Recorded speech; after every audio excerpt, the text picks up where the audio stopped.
बिस्मिल्लाहिर्रहमानिर्रहीम। अस्सलाम वालेकुम। पाकिस्तानी न्यूज़ चैनल से अब तक की लेटेस्ट अपडेट्स के साथ आपको खुशामदीद कहती हूँ। कल अयाज अमीर और मकतूल शाहनवाज को सीनियर सिविल जज आमिर अजीज़ साहब की अदालत में पेश किया गया था और सुबह से जो सब लोग समाअत शुरू होने का इंतज़ार कर रहे थे, लेकिन समाअत जो है वो तकरीबन 2:45 पर शुरू हुई और मुल्ज़िमान को अदालत में पेश किया गया।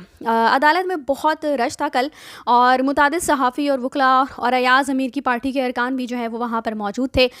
2 से 3 बार जो है लोगों को अदालत से जो है वो बाहर निकाला गया। बहरहाल फिर अदालत में मुल्ज़िमान को पेश किया गया और केस की जो है वो समाअत शुरू हुई। तफ्तीशी अफसर ने सबसे पहले जो वो हाज़िरी लगाई और फिर बताया कि ये अयाज अमीर हैं और ये जो है वो शाहनवाज़ है। उन्होंने बताया कि शाहनवाज़ ने जो है वो लड़की को, जो कि उसकी अहलिया है, बेदर्दी से कत्ल किया है और शाहनवाज़ ने पहले भी 3 दिन का रिमांड शाहनवाज़ से लिया गया था और अब मज़ीद जो है वो 7 दिन का रिमांड जो है वो दरकार है। चूँकि पासपोर्ट और लड़की से ली गई रकम जो है वो बरामद करनी है, इस वजह से अब 7 दिन का रिमांड जो है वो दरकार है और ये एक हीनियस क्राइम है और भी मज़ीद कुछ चीज़ें जो है वो बरामद करनी है, जिनके लिए 7 रोज़ा रिमांड जो है वो अब दरकार है। जज ने अयाज अमीर के जो वालिद हैं उनके बारे में पूछा तो उन्होंने कहा कि अयाज अमीर कातिल के वालिद हैं और कातिल के वारिसीन में से हैं और मकतूला के जो वारिसीन हैं उन्होंने 161 के तहत जो है वो इनको नॉमिनेट किया है और ये कहा है कि ये जो कत्ल की साजिश है इसमें ये बराबर के शरीक थे और इन्होंने शादी को खुफिया रखा। ये लड़की के जो लड़की के जो वारिसीन हैं, जो उसके दोनों चचा हैं, उनकी तरफ से ये स्टेटमेंट पेश की गई थी कि वो उनका ये कहना था कि अयाज अमीर जो हैं उन्होंने इस शादी को जो है वो खुफिया रखा और शाहनवाज़ ने जो शादी है वो चकवाल में जाकर की और उसमें 2 दिन जो है वो अयाज अमीर के घर पर सारा को रखा गया था। इस वाक़े में जो अयाज अमीर का क्या किरदार है, जज साहब ने इस्तफसार किया तो जिस पर तफ्तीशी ने बताया कि जो कुछ हुआ उसका उन्हें इल्म था, जिसके मुतालिक हमें पूछ कुछ करनी है। ये इसके अलावा उन्होंने कहा कि जी ये एक संगीन नौयत का मामला है। लड़की की जो फैमिली वो कनाडा में है और उसके बाद तफ्तीशी की गुफ्तगू जो है वो यहाँ पे अख्ताम पजीर हो गई और फिर अयाज अमीर की बारी आई तो उन्होंने कहा कि मेरा कोई वकील नहीं है, मैं ख़ुद अपना वकील हूँ। तो उन्होंने अपना जो साबका बयान जो पहले वो दे चुके थे वही दोहराया कि ये बहुत ही दिल को दहला देने वाला सदमा है और इसकी जो FIR पुलिस की जो मुद्दत में दर्ज हुई है उस वक़ूए की इत्तला जो है वो देने वाला आपके सामने खड़ा है। यानी फ़ोन पर जो इत्तला मिलने के वक्त उन्होंने कहा कि फ़ोन पर जो मुझे इत्तला मिली तो उस वक्त मैं चकवाल में था और मैंने ही IG को कॉल की। उनके फ़ोन ना उठाने पर मैंने उनको मैसेज छोड़ा और उसके बाद फिर SSP को कॉल की और बताया कि कोई वारदात हुई है तो आप जल्दी पहुँचे ताकि अगर कोई ज़ख्मी है तो उसे बचाया जा सके।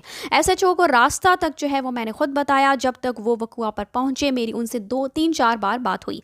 उन्होंने वहां पहुंच के पर्चा दर्ज किया। मैं चकवाल से रवाना हुआ। अयाज अमीर ने कहा कि आपको मैं पढ़ देता हूं जो FIR इन लोगों ने काटी है। तो जज साहब ने कहा कि आप अपना बयान ऐसा ना करें, आप अपना बयान कंटिन्यू करें। और अयाज अमीर ने मजीद कहा कि FIR में लिखा है कि पुलिस को गश्त करते इत्तला मिली थी। वालिदा ने कहा यहाँ वक़ूआ हुआ है, इन्होंने मेरा कहीं कोई जिक्र नहीं किया। मकतूला के अंकल ने कहा कि ये कत्ल में शरीक हैं तो मेरे खिलाफ कोई सबूत दिखाएं कि मैं इसमें शरीक हूँ। पाकिस्तान में वारदातों के बाद शवाहिद जो है वो मिटा दिए जाते हैं। इस मामले में ऐसा कहीं नहीं हुआ। लाश वहीं मौजूद थी, पुलिस से पूछ लें, तमाम शवाहिद अपनी जगह मौजूद थे। यहाँ तक कि मैंने मुल्जिम की वालिदा को कहा दरवाजे बंद कर दो, ये भागने ना पाए, किसी मुलाजिम की मदद से जो है वो इसे रस्सियों से बांध दो।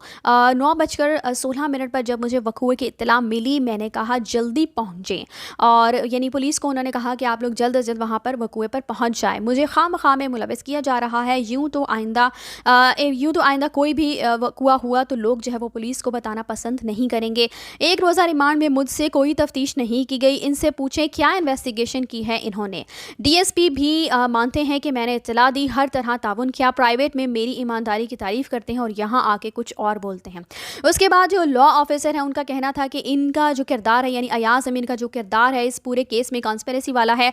इन्हें शादी का पहले से इल्म था और इन्होंने प्लानिंग से शादी करवाई। इस पर जज ने पूछा ये जो शादी प्लानिंग से हुई है यानी कि पहले शादी की और फिर यानी कि पहले जो प्लानिंग हुई शादी की और उसके बाद प्लानिंग जो इन्होंने की वो कत्ल करने के लिए की। तो इस पर अयाज अमीर का कहना था कि मैं शादी में शरीक नहीं था। कॉन्स्पिरेसी की कोई बुनियाद बनाएं, यूं बेपर की बातें और फेरी टेल्स मत बनाएं। जो सबूत हैं वो पेश करें।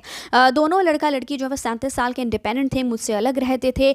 मुझे इस सब में कैसे मुलविस कर रहे हैं। मजीद बताती चलूँ कि जी کی جو نکاح نامہ بھی موجود ہے اس میں بھی ایاز امیر گواہوں کی لسٹ میں شامل نہیں ہیں۔ اس کے بعد عدالت جو ہے وہ برخاست ہو گئی اور اس کے بعد صحافیوں اور پولیس میں دھکم پیل بھی ہوئی۔ بہرحال ایاز امیر کو 1 دن کے جسمانی ریمانڈ اور شاہنواز کو جو ہے وہ 3 روزہ جسمانی ریمانڈ کا عدالت نے حکم دیا، اور کل جو ہے یعنی کہ آج جو ہے وہ ایاز امیر جو ہے وہ عدالت میں پیش ہوں گے، اور مزید 2 دن کے بعد شاہنواز کو عدالت میں جو ہے وہ پیش کیا جائے گا اور کیس کی سماعت ہوگی۔